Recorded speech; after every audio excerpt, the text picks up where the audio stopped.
തിരകളിലേറി മലയാളത്തിൻ മൊഴിയൊഴുകും വഴിയും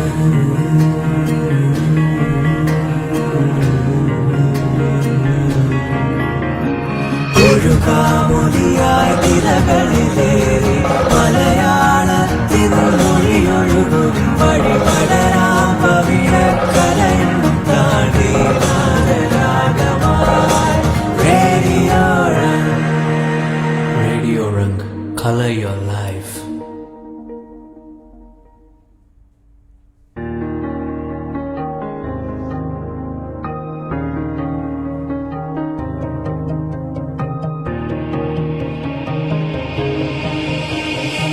ഒഴുകാമൊലിയായി തിരകളിലേറി മലയാളത്തിൻ മൊഴിയൊഴുകും വഴിയും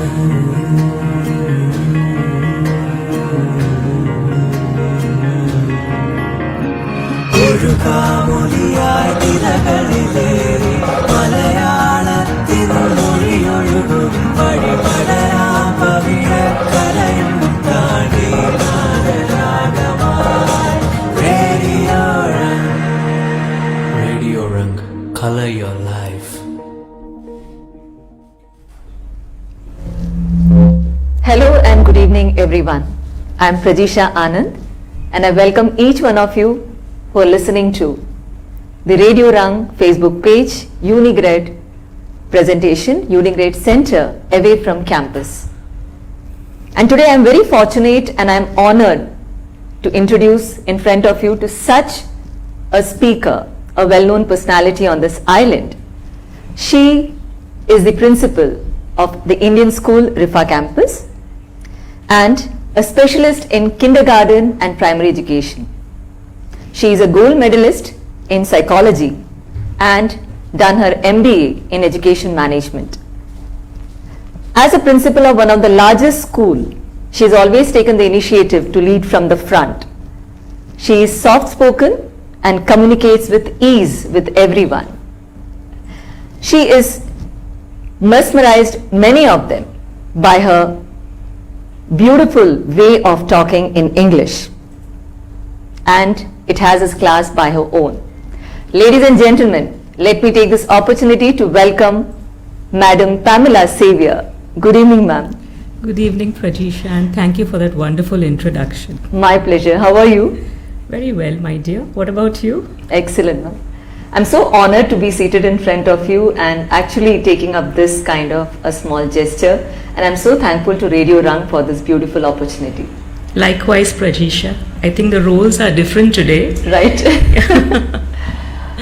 Ma'am, as everybody knows, it's almost 6 to 7 months. We all are sailing in the same boat in this pandemic situation. To start with, what do you have to say to the listeners who are listening out there? How to manage and how to go ahead, and what exactly do you feel in past 6 to 7 months of this journey? Yeah, Prajisha, us being teachers, we always look at everything from the point of view of learning. Right. So, what I think is we need to think a little deep. Life is a great teacher, is a guru of all gurus. And what does that make us? It makes us lifelong learners. And this pandemic that we've been through, what has it taught us is something that we need to introspect. Yes, there have been many disappointments, probably, uncertainty of the future, or, maybe financial uncertainty, or it could be the health which is at stake. So very many things that can cause stress. But I think, we can deal with this by choosing to look at the light at the end of the tunnel. Mm-hmm. It's this huge cloud over us. How about looking at the silver lining in the cloud? And what I think, what we've learned, through this so many months that have gone by, is there's always a plan B for everything. We were focusing so much on the usual way of going about things. There was a set format, and now life has taught us that you need not do it the other way. And same goes for education. It's wonderful that we've been able to continue with our education online. I think all of us as stakeholders of education should consider it a blessing that our children are able to still continue it with plan B or plan C or whatever it may be. And going forward, I think,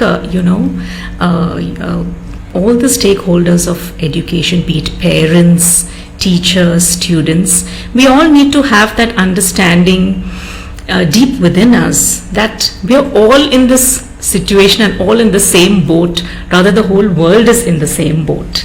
So let's cooperate with each other, let's understand each other, let's have that empathy, teachers to understand what parents are going through, parents to be more understanding of what teachers are going through, and I think in that way the children would excel and do very well. Beautiful, ma'am. That part of sentence where you told that, the teachers should understand what parents are going through, and parents, it's like a kind of mutual understanding. Absolutely. Where we can actually upbring our children. Going ahead, ma'am, as a principal of one of the largest schools in Bahrain, how was the journey so far as a principal for you? Okay, that's a tough one and an easy one. No, because as a teacher of Indian school, you're the one whom I always admire and adore you. As I said in the introduction, your mesmerizing style of speaking, your commendable language and English and everything. So just want to know, what was the journey all about? How is it? It's been smooth and challenging. Smooth because the school that we all love and work for, the Indian school, is a school with 70 years of history. So obviously I've joined a place that has a well-oiled machinery, as so as to speak, and things are very much in place. So that makes things a lot easy when, things are formatted in such a way, and it's literally on auto. Things just move, and I do believe the school has a special blessing, I somehow feel it from, how things just move. That's a miracle in itself. And also, all the stakeholders are extremely cooperative, which makes it a joy to work. There's, wonderful support from the management, wonderful, dedicated, enthusiastic team. They call themselves the vibrant team Rifa. I have to mention that, others I won't get spared. They just make it so much, so much easier. So that's wonderful to have with you, those broad shoulders to rely on, and the support of the parents always. And what about our little ones? I mean, they're just the little darlings who you look forward to coming to school every day. But the challenge is always there when you have so very many children, below the age of 10 under your care, and then safety and security of students, it takes precedence over everything. So teachers are, all the time literally on their toes till the child reaches home safely in the normal setup. So that's been the journey so far. When you say this, actually, as a vibrant Rifa team, we got the opportunity, or we normally get the opportunity only twice or thrice in a year, whether it is sports day, or it can be like annual day program or staff club program or academic day program. And we of course find the difference of those ladies, I won't say ladies, it's girls actually, a kind of crowd which you have nurtured all these years, and the way they perform. Yes. So talking about the same education system where the tiny tots are there, and and more than home, or I will say equivalent at home, they are in your hands, safe hands of teachers. Yeah. So is there anything called as a perfect education system, ma'am, according to you? See, an education system, I think that word perfect would be a variable, and with time it would keep changing because things are so fast paced these days. What an education system should do is prepare a child to face life, to face reality. We want to develop students for the 21st century and make them, imbibe all those skills of being communicators and collaborators and be able to make their own decisions and problem solving. So our system needs to keep evolving all the time in order to meet these needs, because we don't know what the future has in store. And how this can be achieved is our teachers. Our teachers need to, they're always willing to learn and change and adapt according to the learner's needs and prepare them for tomorrow. How do you actually, ma'am, as a teacher, and have you seen your colleagues, your teachers, the subordinates, those tiny tots who are with bundle of energy, Because as a teacher of the senior section itself, we find that to manage those teenagers, it's really a tough job, but we enjoy it. But these tiny tots who are in the class and they're just running around with so much a bundle of energy, how do you teachers actually manage them in the class? Then only we'll come to the next topic, that is online class, because managing children at home in front of that small frame, it's really challenging. So as teachers in the campus, how was the experience of your subordinates? How did they come and share with you? Yeah, it's a huge package deal for them, you know. As I told you, we always talk about two things in all of our meetings: pastoral care of children and the academic progress. And here the pastoral care, safety, security takes precedence over everything else. And teachers are literally like second mothers, literally. And from the time when when the physical class was on, from the time that the teacher steps onto the bus, she's literally punched in over there, to see that children are comfortable, that, the attendance is taken, and so very many things, till they reach school and on campus at every nook, time, corner, to impart, the teaching, learning, whatever was planned for the day, and the safety of the children, and to ensure that they are happy. I think that would be the first thing that most teachers, spend a lot of time doing, is creating a rapport with the students. I think then 50% of your task becomes much easier. Yes. So yes, for them, pastoral care and the teaching, learning, these two things are intertwined, and they're multitasking all the time. So in order to imbibe these qualities, what you said, what do you think is a core strength of a teacher and how it can be further developed? First of all, I think, I think a teacher should have come into this profession by choice. Of course, yes. Very true. Not by chance. Yes, I think. But probably people who've come in by chance, afterwards, they develop themselves according to the expectations of the institution. They need to have that passion, to be a teacher. Unless you have that, I think other things would be a little tough. That would be the first thing. And yes, ever willing to learn, and as we spoke, how things are so, challenging, and they keep at a fast pace, they keep moving. So you have to be a lifelong learner, and you are very young when the kids are young. Teachers feel young too, so they should be ready to learn all the time and keep changing, their strategies, keep upgrading themselves so that they don't get obsolete, because children, we're preparing them for a future that both you and I don't know what is in store. Exactly. Yeah. And when it comes to the academic part, definitely they need to be the kind who will have, a strong subject knowledge and have various strategies up their sleeve, be creative enough so that they bring out the best in each child at whatever level the child is. Exactly. Yeah. So I think we'll be having a caller right now. Let's check it out.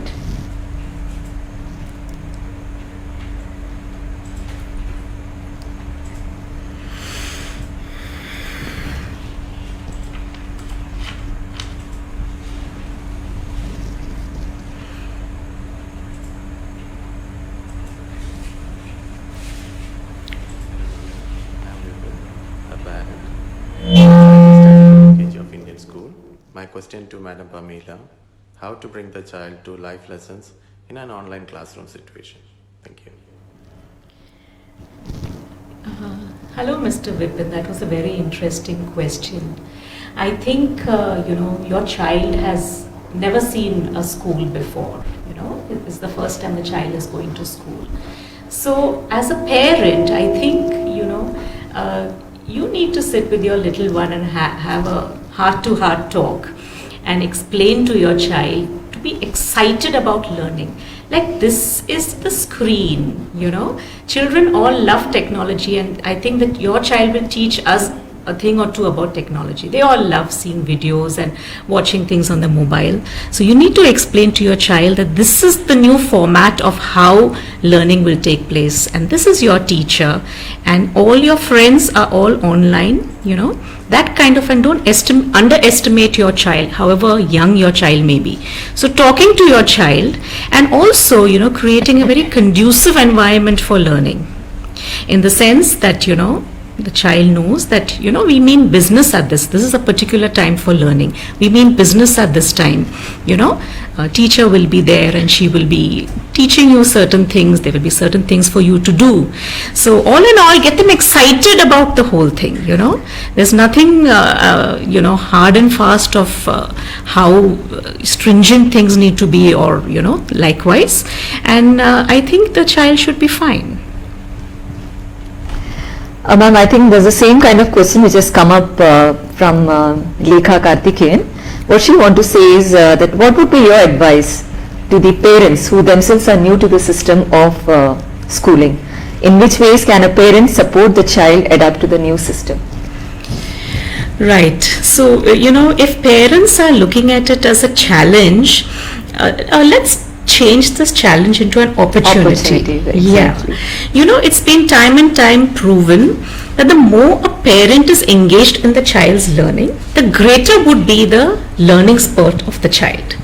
So I think, this is a blessing in a way that the school has come home, So imagine it's like you in a physical class, literally being present in that class and watching what your child is learning. The same thing's happening but online. So it's just a perspective and a mindset change, So look at it as an opportunity. That's what I would say, If you were told that if you engaged more and more in your child's learning, it would help your child. So it's an investment that you're making in your child's life. Right. So if you looked at it that way, then you would look at it positively and you will want to be more and more engaged. Connecting to this point, ma'am, as we all know, the present generation or the tiny tots of today, or we call as a future generation, you will agree with me when I say, you'll be convinced that these students, these kids are more competitive and more eligible in every way. But when we see from the perspective of a tiny tot, how do you find, how challenging are these students of this particular grade who are under your shelter, your care? Yes. These children too are exposed to a lot of knowledge, Right. Even as small as they are. So that's the challenging part, are they able to assimilate all the information? And definitely we need to control of what are the things they've been exposed to, That's one of the challenges. Another thing what I feel in this part of the world is the lack of physical activity. They need to release their pent up energy and, or do all sort of things that we did probably when we were growing up, but in this particular setting, that's a little bit lacking. So you find the children a little bit more restless or, seeking a lot of attention and things like that in school. Mm-hmm. So these are the challenges, main two challenges I think our children face. And when we talk about the tiny tots inside the school, talking about the Rifa campus or any school where the small kids are going, we have so many play schools type within the school where children are actually given a space where they can work. Physically they can work, they can do so many activities. But right now, because of this online classes, they are just limited within that screen. So that energy which is actually building up Yes. inside, what do you suggest, ma'am? How can the parents or the teachers who are taking online classes can actually go ahead and utilize that energy and channelize it Yeah. in some useful activities, at home? Right. See, at home, it could be that, it's there's something happening of not any proper scheduling. So that needs to be addressed, It's been way too long right now. And, I think some kind of a flexible schedule at home I would advise parents to have, where there is time allotted for learning, so the child knows, yes, I need to sit and I need to do, and we've kind of capsuled it in very child friendly sessions where it's not too much for the child, it's keeping in mind the attention span of the child, so there are not very many things for the child to do. In addition to that, the parent can slot out time for the child to play and exercise, or release the pent up energy. That needs to be done very much, I think, to have things in perspective. And being at home, a lot of home skills can be taught to the child, Exactly. be it girls or boys or whatever. So time for everything in a flexible manner, because probably in the home setup you may not be able to have a very rigid schedule. But yeah, children are very smart and they pick up these vibes, very quickly. So if we set some ground rules within the parameters, I think that would help. And teachers as well, I think they as well do a lot of warm-ups and a little bit of chatting with the students and all, in order to build the rapport and also to release the pent-up energy with small little warm-ups and things like that in between, so that focus can be on learning. So as you said earlier, in this process of teaching the children online, both the teachers and the parents, they are in fact developing so many new qualities and creative things. They are becoming very innovative, because those things which I never thought of, which we never expected, all those things we are actually doing it on the screen and off the screen. I mean, for a teacher as well as for a parent. Absolutely. I think we have a speaker here online.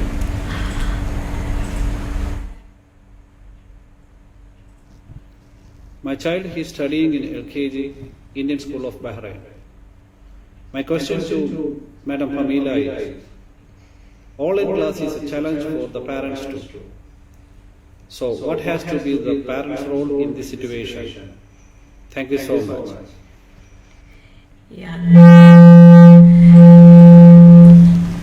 Thank you for that question, and it's something quite what we discussed right now. Yes. Yeah, don't look at it as a challenge. Create and change every challenge into an opportunity. That would help us reduce our own stress levels. Because when we stress, it's our body's way of coping with a challenge. So how about looking at the silver lining? I just said that parent engagement. There's a lot of research done with that, and all our parents, especially Indians, I think we are very much engaged and involved in our child's learning. So we don't lack that at all. But if you were told that if you invest in the learning process of your child, it's going to really help your child. So definitely you will do everything possible to be with your child and to engage with your child. So look at it as an opportunity that's God-given, that your child is at home and learning from home, and you can be there beside your child to support your child. So I think you should take it as a blessing and support your child, involve in your child's learning positively. I think all these questions are coming, and it's been accumulating on one particular point, that as a parent at home, because right now they are more responsible, because in case if they want to bring the child towards the screen, make them sit in front of the screen and tell them how to focus on the lessons what are taken by the teacher. A parent need to be more focused and more with balance, I think, with patience. So the question Mr. Badri is asking, it's almost the same. How can we channelize the kids regarding the extracurricular activities apart from the academics, whatever we are learning? Okay, that's a very good question, because I think that's very, very important. Very important. I've been a music teacher too, so I totally support the all-round development of a child through various activities. So, given the restrictions, there is a restriction of having, children on campus. We are planning to, have in the very near future these kind of co-curricular activities online, so that our students have an all-round development. It could be something like handwriting, or it could be something like having a child sing a song, have various competitions, of course the parent has to be involved, the children are way too small, and have these kind of activities as well going in parallel. So it's not just the teaching learning, it's just not the academics part, and children they're very happy doing all these things. And most of our activities on campus have always been having all children participate. It doesn't matter if you have two left feet, you're still dancing on stage. So those kind of things is what we want to introduce and have our children take part in, and thus aiming for the all-round development of the child. Talking about this, ma'am, what we have experienced or we have gone through as a teacher, there are many such issues coming up when any kind of project is given to a particular child, whether it's a kindergarten level or it can be 4th standard or 10th or most probably till 7th to 8th standard. What we see is supporting a student is different, but helping your child in getting the things done I mean literally the parents doing it.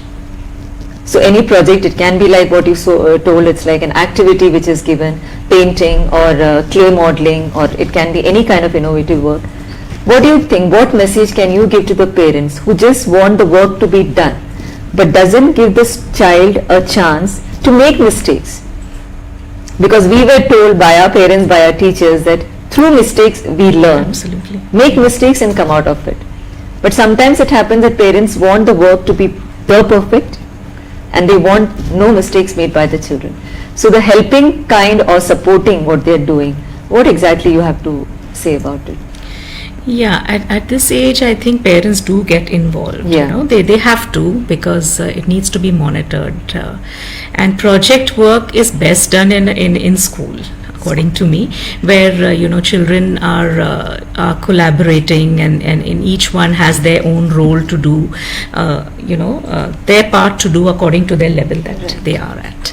But in this particular situation, if we can aim at having certain projects done simultaneously, like for example, if we decide to have an experiment done, we could ask the children to have those certain things, which is safe of course, in front of their screens, and as the teacher is doing it, the child also with the assistance of the parent can perform whatever experiment and come to their own conclusions. Having said that, yes, project work, parents, I would request them to look at it as parent engagement. Once again, I'm coming back to the same thing. This is time well invested. Please don't look at it as a bother or a headache, or oh no, I have to do this. This helps definitely in your bonding, and it's going to strengthen the learning of your child. So you would definitely, if you knew that, you would definitely want to spend that quality time with your child, till of course they are a little bit older, and then they can manage things on their own. Now when we talk about a small kid, I always love to watch them, the way they do their work, anything which is given. But that span of attention is just for a few seconds or few minutes, and they just immediately get distracted from what they were told to do, even though if it is a very activity which they love to do it. So when we're talking about the classes which are happening and they have to sit in front of the screen and the teacher is talking and there are students in front of the screen, there are many in the different place. There are some students possible that they get deviated, they get distracted. So what is the, I would ask you, like what can be the possible measures to a teacher who are teaching online, or the parents who are sitting at home, to make it a point that the students are actually glued onto the screen and listening to the teacher with rapt attention and with full focus? I'm sure the teachers, your colleagues must have come to you with such different experiences. Yes. The children are sitting and dancing in the different rooms in different houses. Yeah. Yes, what I think is tough one to begin with. Yeah. The lessons, how they've been designed is, not to have it at a very, it's been given to them in small capsules, to begin with, because we know their attention span is just that much. True. I think, as I've said before, we need to get them a little bit more excited. I mean, if they were watching a cartoon or a movie, hours would just pass by. That's right. Isn't it? And we have to tell them to stop. So creating that excitement that this is school. Okay, it's going to start at whatever time, 9 o'clock or 1 o'clock. This is school, and this is where you're going to meet your teacher and things like that. And teachers also have a lot of strategies up their sleeve, and they've been doing small little things for warm up, which parents also can practice. Put your hands up, put your hands down, do a little wiggle here and then, after sometimes sing a line or two. Right. So it's something that's evolving. And as I told you, children pick up vibes very easily. Very easily. A parent at home, himself or herself, needs to give that message to children that we mean business over here. Yeah. And if you're going to be distracted with a phone call, or there's TV happening in some other room, or the child will get the message that this is not important. I can be distracted, or So having that flexible kind of a schedule, it really helps, because you've had the pent up energy release doing some activity, and children are involved in household work and many things, and now they know this is the time for them to study. Okay, so I think it will evolve, it will get better, because we started with a self-paced program first, Right. Where you could, check out the videos whenever you wanted. There was no particular time. I quite liked that initially, Yeah. because just to give them the taste of it. And then it has moved on to, having classes, keeping in mind their attention span, not for too very long. So, and then of course we need to graduate and we need to move on to more. If this is here to stay, then we need to improve our system. It's true, and in order to make them glued to the system or the classes, I think parents and teachers need to be good actors. Because we attract them by our acting skills, by our teaching skills, so that they don't even think of getting up. So, like as you said, the best example, when cartoons are going on some favorite Yeah. their kid channel, they won't get up from that place and go ahead with that. There's one question from Mrs. Shobha Nair, ma'am. What is the primary benefit of using learning models like game-based, mobile-based learning in small children? Technology is here to stay, and I think by the time these children are, they adults, I really don't think there'll be anything manual for anybody to do, So learning in a fun way through games, why not? What's wrong with learning with fun and enjoying? There was a parent who once told me that my child is having a great time watching the videos that you all have made, and she's just enjoying herself. So I asked him, I said, so what's the problem? Yeah. That's great, if he's having a great time, watching the videos and enjoying. It's learning happening with fun. So that's the way forward, technology. So that would definitely benefit our children, giving them a footing right from the beginning. Very true. We have next caller on air, that is Mridula. So let's see what is the question she is asking for you. I'm Mridula. My son Prajnesh Srijit has joined the LKG section this year in Indian school. It's quite unfortunate that our kids are unable to attend their regular classes at school due to the present COVID crisis. As you know, we are all stepping on to the new normal. So I would like to raise a question to Ma'am Pamela. Is it necessary to teach our kids how to log into the online classes and let them attend the classes by themselves, or else it should be under the guidance of the parents only? Thank you for your time. Yeah. Miss Mridula, thank you for that question. And I think we're talking about 4-year-olds over here. So definitely, as much as we would want to have our children be independent, I think at this point in time, parent needs to be there and have full control. It needs to be monitored by the parent of what the child is doing online. So logging in and things like that, I think for some years it would have to be done by you. But what I understand from you is you seem to be very enthusiastic for your child to be more independent. So having said that, once your child is online and attending the sessions, don't take a step back. Teach your child is between the teacher and the taught. I'm not part of your class. So, give your child that independence to interact with the teacher. And as you said, let them make mistakes. There's no need to prompt them and, every time have the right answer. That's true. So ma'am, same the questions which are coming up from Mrs. Lekha here, that what she's asking that makes a very important thing, talking about the atmosphere at home. So before we move on with the question, I think we are ready for a break and we'll meet in a short while from now.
posting questions.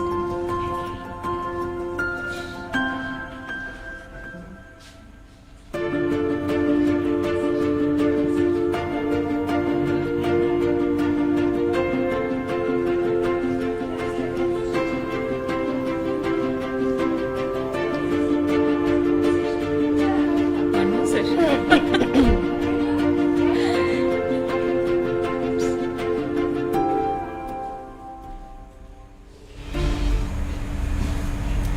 Once again, good evening and welcome back. This is Radio Run presentation, Unigrade Education Center, away from campus. Tiny tots and the challenges of online society.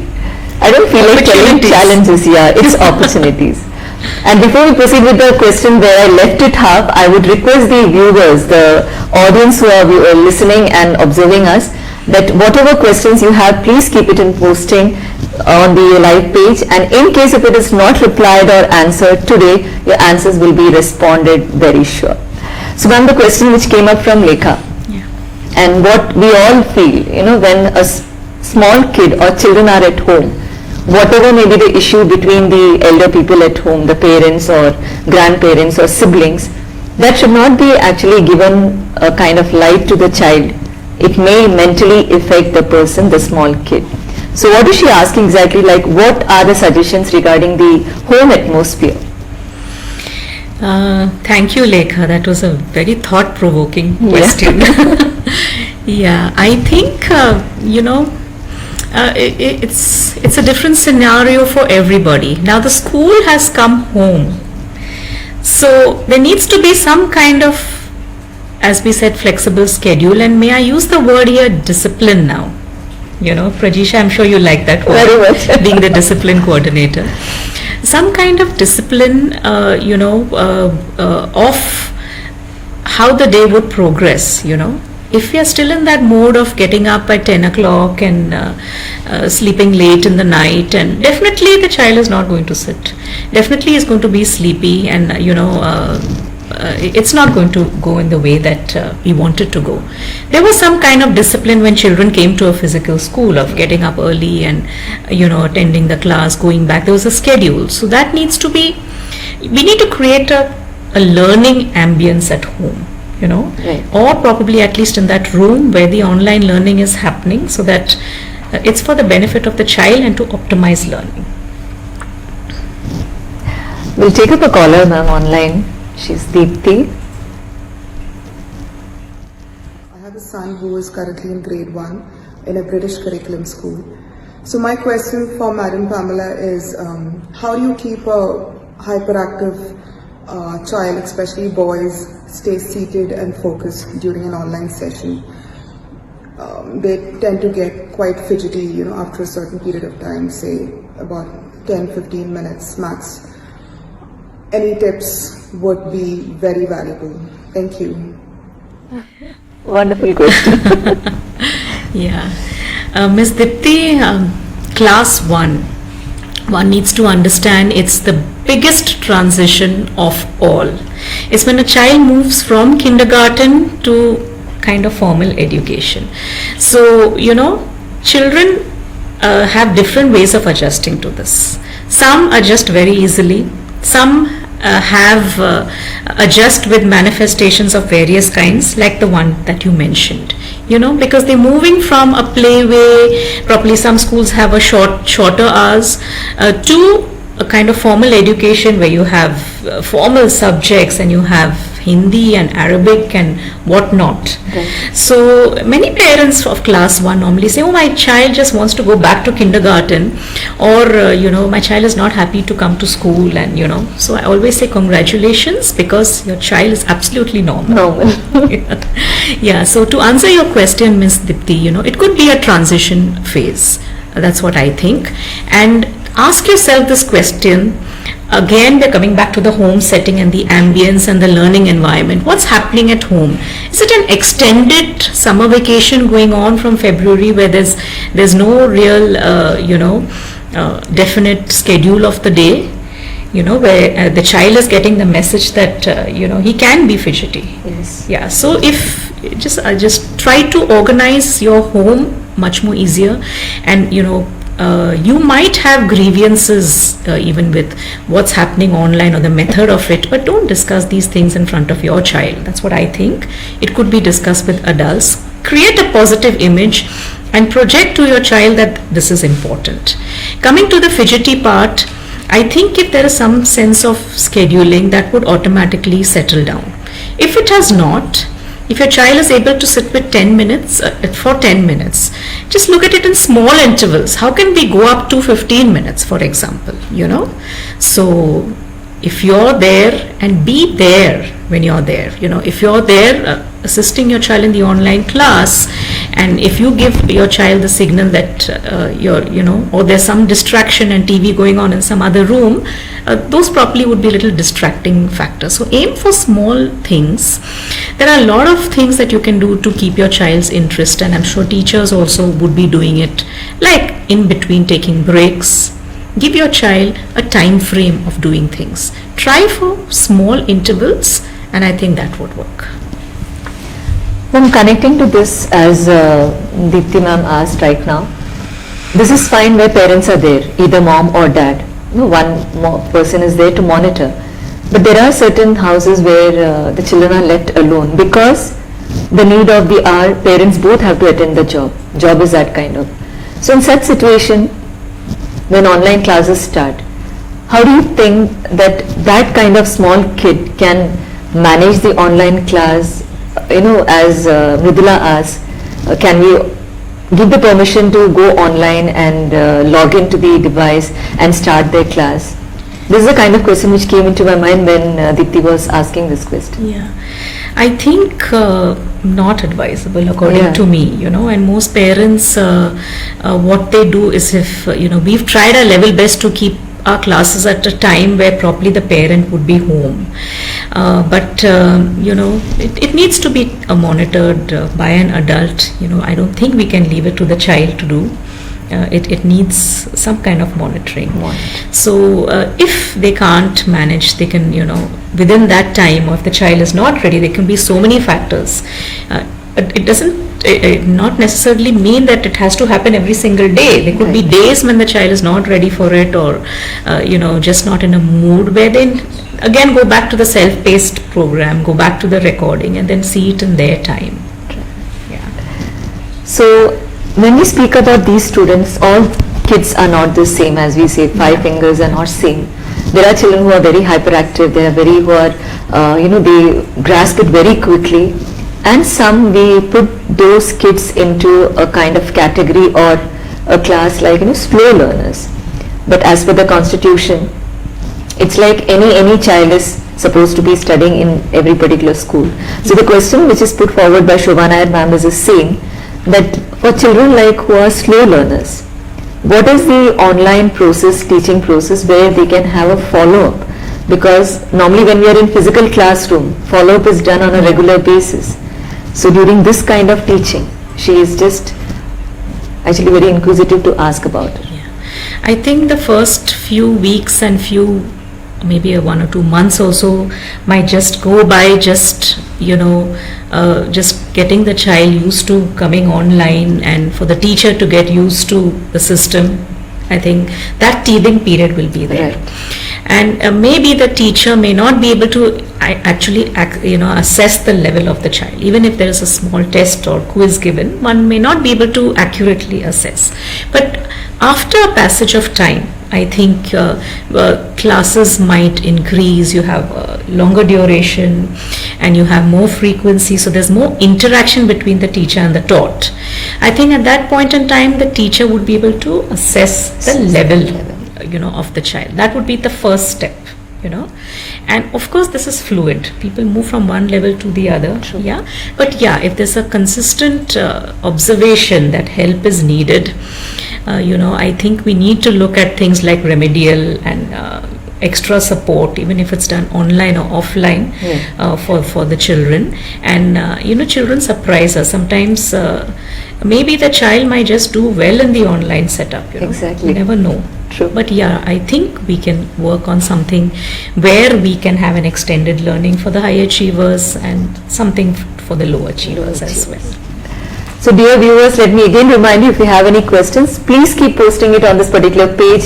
If it's not answered right now in this session, it will be surely answered. And this is Unigrade Education Center, away from the campus, where we are talking about today, that is tiny tots and the challenges, no, opportunities of online teaching. So we'll have a caller, that is Hasina online, ready with the question. Hello, good evening. I am Hasina, working as a teacher in the Indian School Rifa campus. My question to Pamela ma'am is, as we all know, a primary school teacher faces the maximum challenges for online teaching. So ma'am, how to keep the student, parent and the teacher herself motivated all the while? Thank you. Thank you for that question, Hasina. And may I take the liberty of saying that all of you are so self-motivated and I don't know what more motivation you need.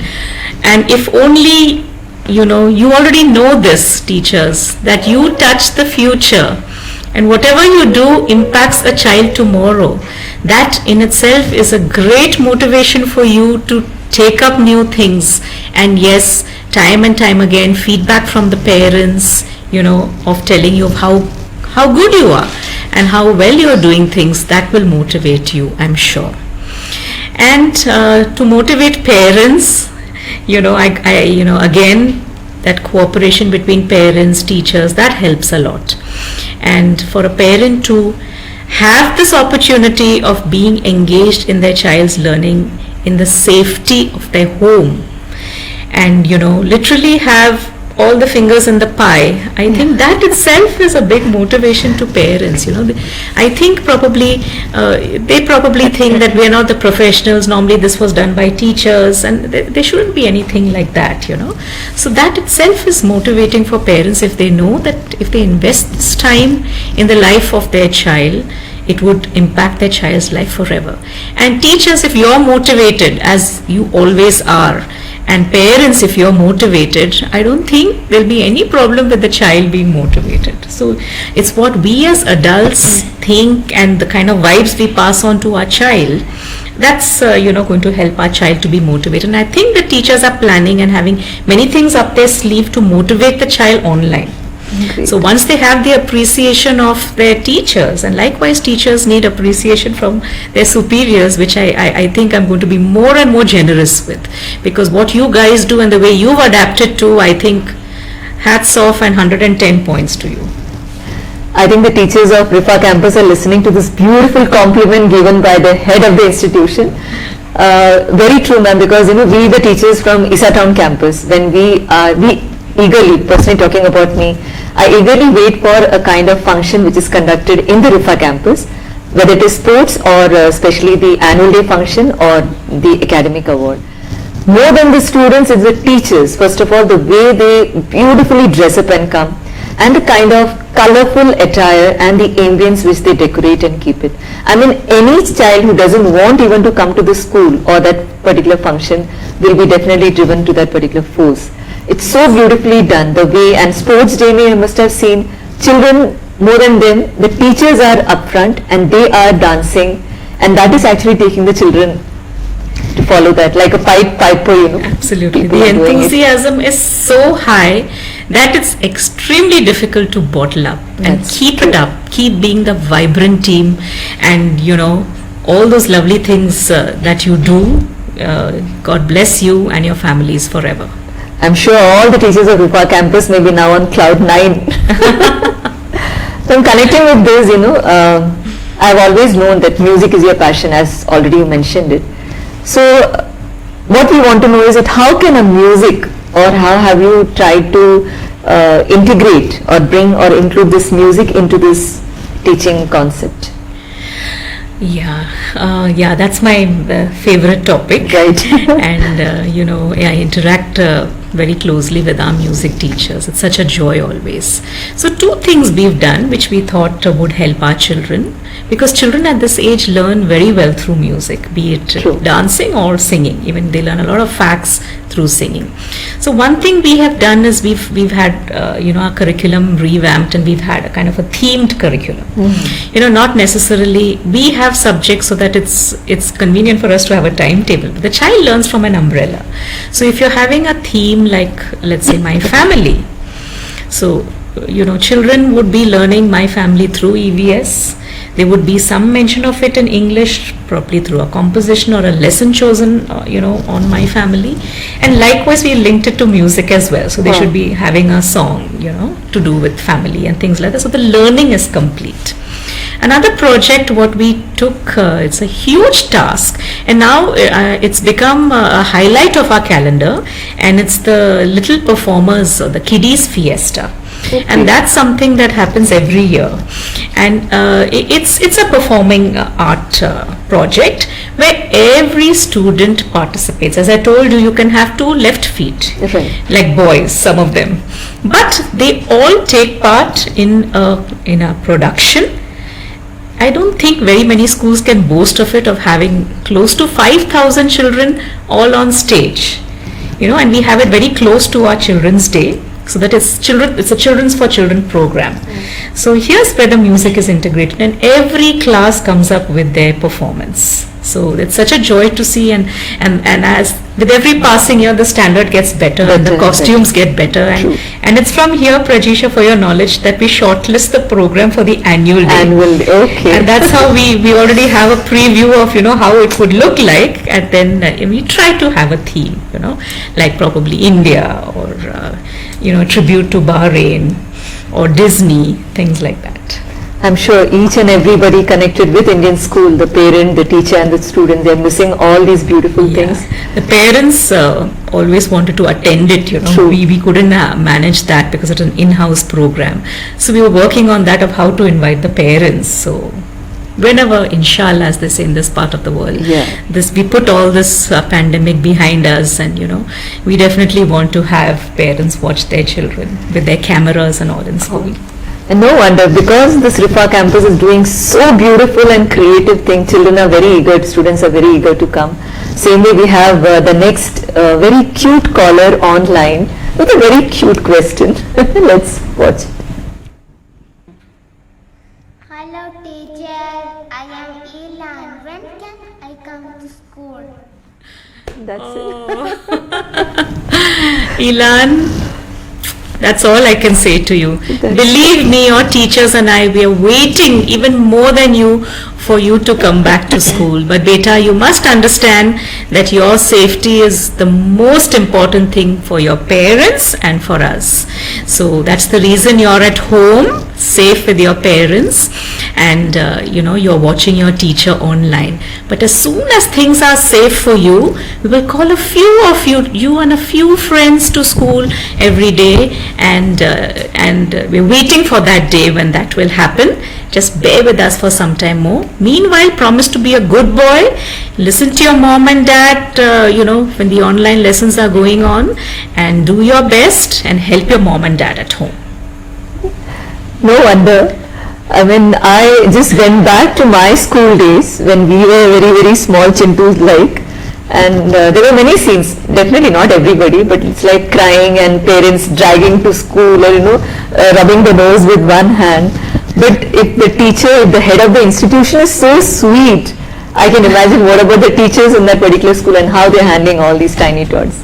So dear viewers, before we proceed ahead, let's take a short break.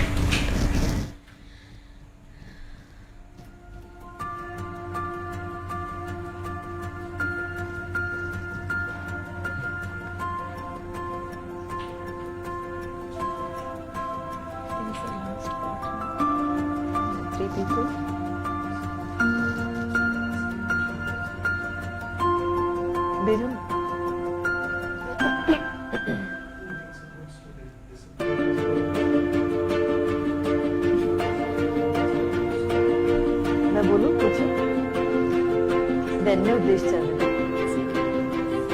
see they're planning against me. Yeah, see, father framed the question that who molds, क्या करना, who frames a good child, good student. See, I have to sit on the fence.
Welcome back, dear viewers.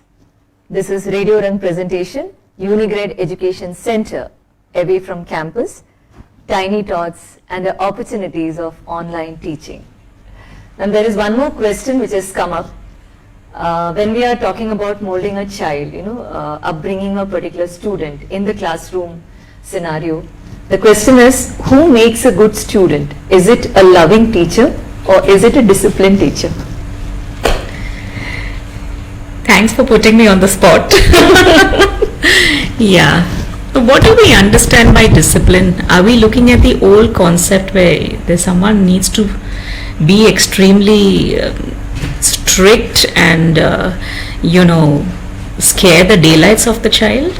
I think a loving teacher who has discipline ingrained in her and imparts it in a loving way. So the child knows very well, yes, my teacher is very loving, but these are the ways the things need to be done and there's no other way.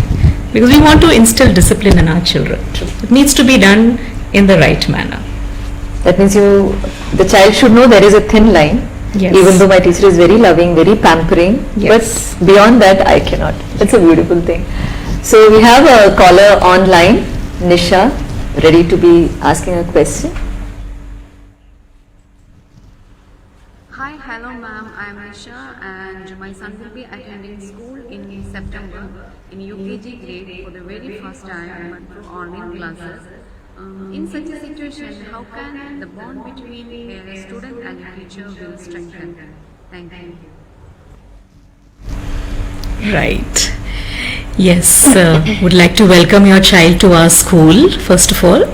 And, teachers in the physical class, they do a lot of things to, first of all, create the rapport, as we discussed earlier. That's the first thing that they normally do. So these kind of things are moving now from the physical class and replicated in the online class. Whenever you have a class, do log in 5 or 10 minutes earlier. There's something called circle time that we have, where the teacher is interacts with your child, and children are allowed to interact with each other. It's all happening online, but this is one way of bonding between the teacher and the child. Okay, and also we're planning to have in a phased manner increase the number of classes that we have. We have it at a bare minimum optimum level at the moment, but we would like to strengthen it, and with more time there definitely will be more ways for the teacher to interact with the child, and for the teacher to be able to see the child and the child to be able to see the teacher. I think that will help us to bond online. I think each single parent and teachers, we all are praying for this pandemic situation to get cured, or eradicated as soon as possible. Because looking from the point of view of the children, small kids, especially the tiny tots, the amount of hours what they're putting in, and they are staying inside the house, no outing, no shopping, nothing, they cannot go out. And every time the parent is actually, it's not a mistake of the parents also. We have to take the care of the child. We need to make sure that this child is safe. So in such a case, it's really very, challenging for the parents as well as for the teachers. But let's hope, as you told, a beautiful word, inshallah, everything comes and ends as very soon. We have one more caller online. Is Binny with us? Hi, good evening. My name is Binny and my child is in LKG of the Indian school. So my question to Madam Pamela is, how do we develop interest in what the child is doing? It becomes very difficult, to actually to maintain the child's interest when there are activities and sessions going online. I would be grateful if you could answer this. Thank you. Yeah, Ms. Binny, thank you for that question.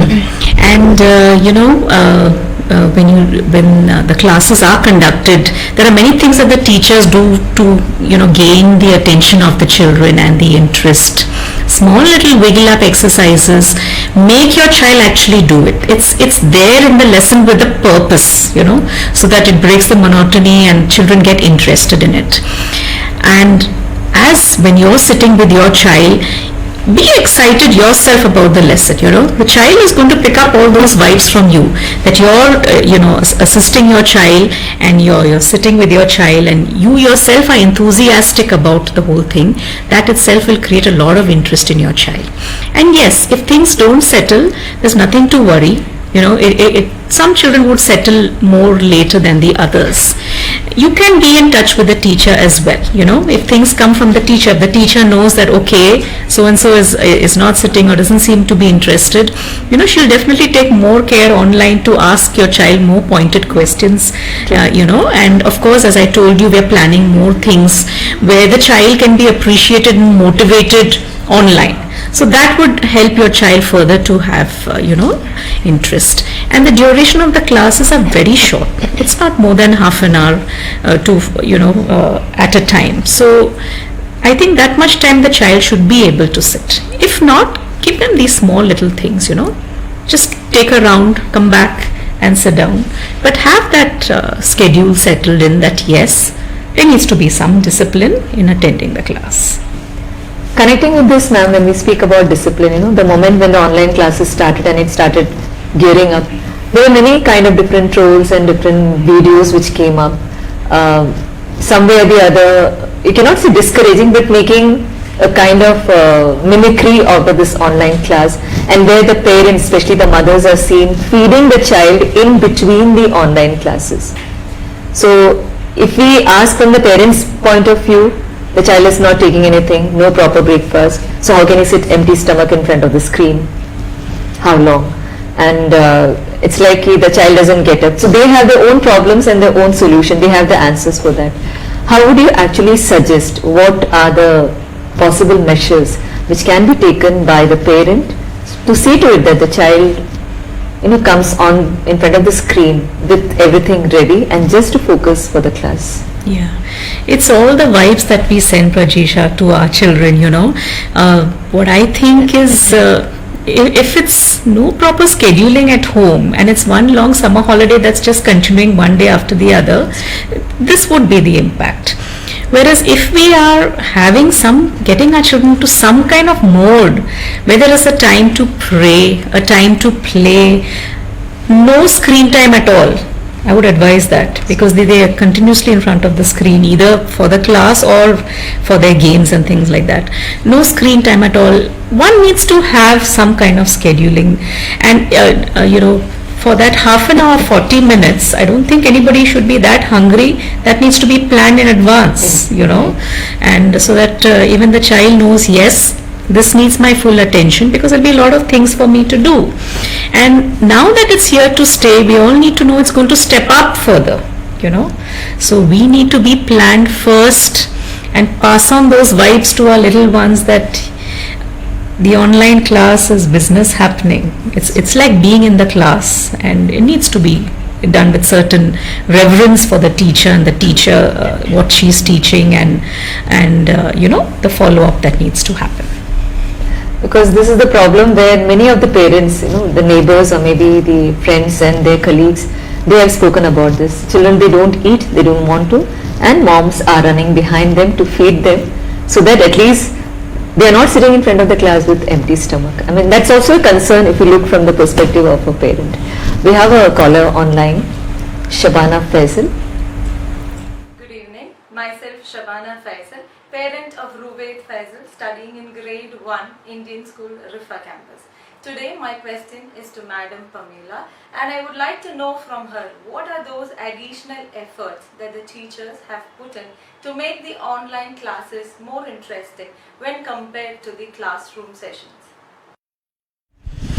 Oh, I have lots to talk about that because I think thank you for that question, Ms. Shabana, because teachers, they just had to adapt overnight.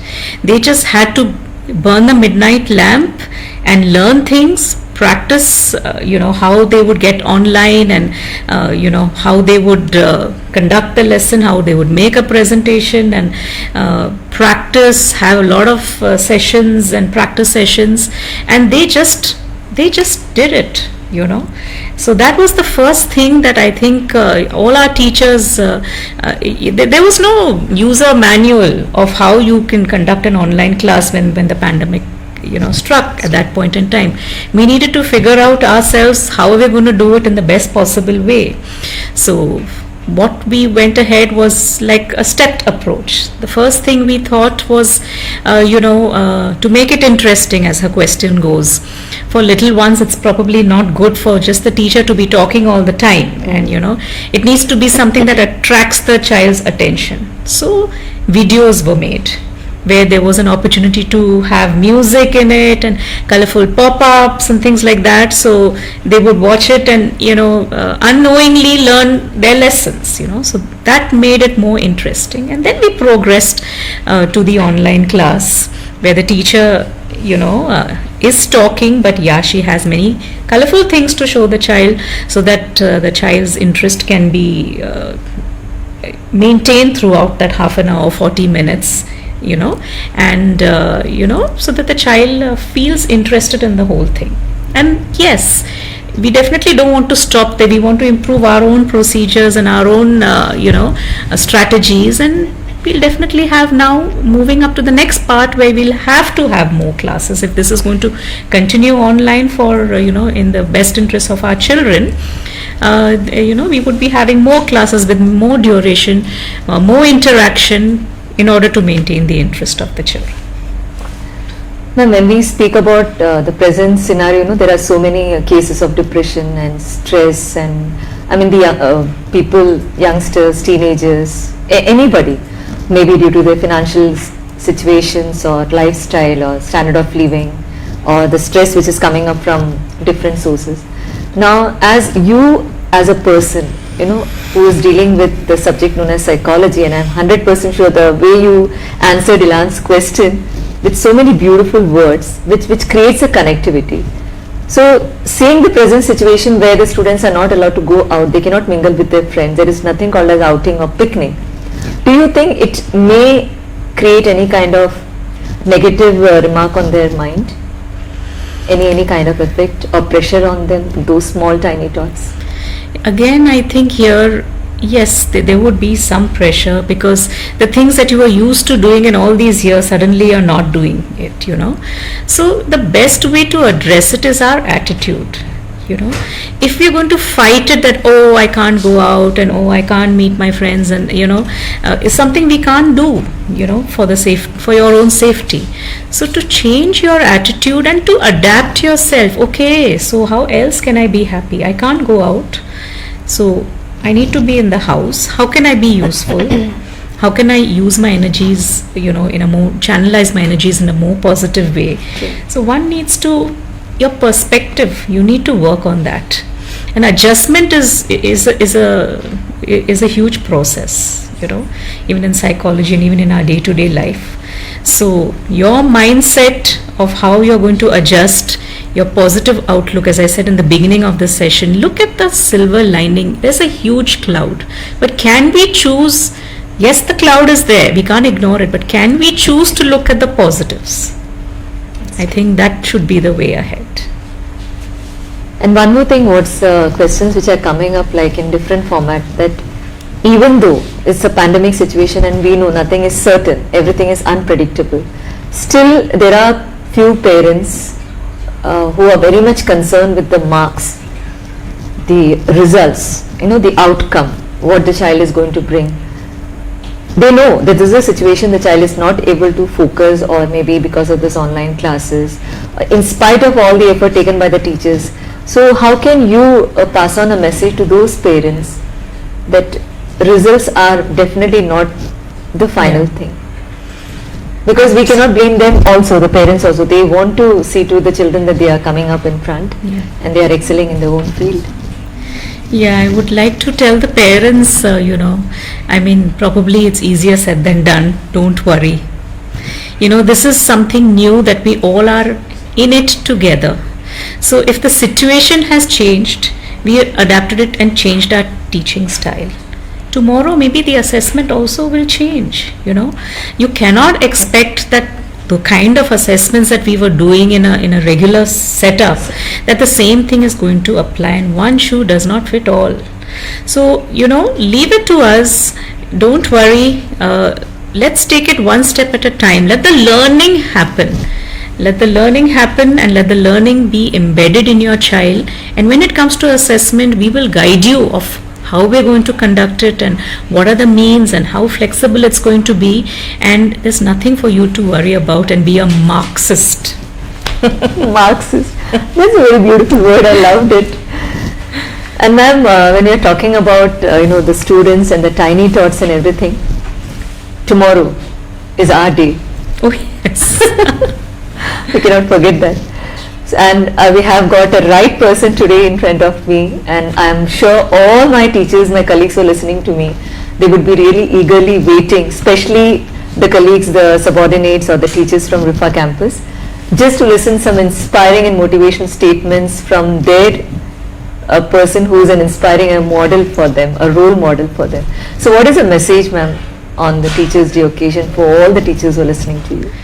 I think we are extremely fortunate, Prajisha, that we've got this opportunity on the eve of Teachers' Day, a great day in our nation where we commemorate the birth anniversary of our former and late President, you know, Dr. Sarvepalli Radhakrishnan.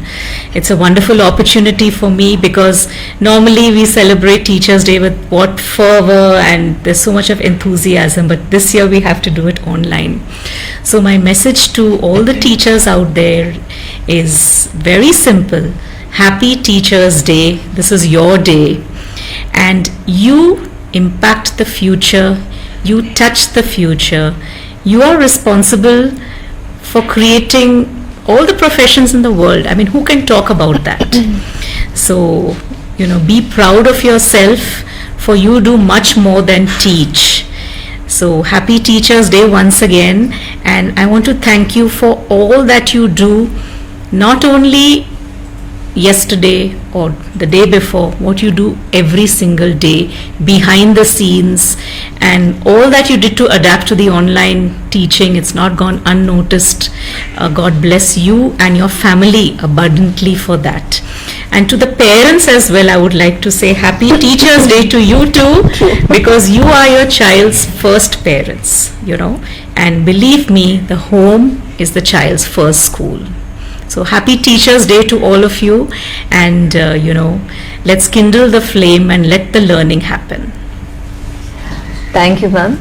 I too take up this opportunity and thank my teachers, my parents, my first teacher, and all the teachers out there, and especially all the students who in one way or the other, they are also a teacher of us, because they teach us many things in the process.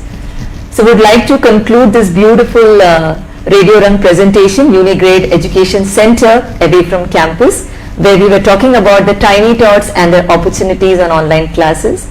would like to conclude this session by quoting those beautiful lines which we will never forget. Guru Brahma, Guru Vishnu, Guru Devo Maheshwara, Guru Sakshat Parabrahma, Tasmai Shri Guruve Namaha. Wishing all the teachers out there a happy Teachers' Day. Be safe, stay home, and let's hope that we all will meet together once again on the same platform of Radio Rang with some other topic and maybe some new speakers. Stay tuned till then. Bye-bye. Good night.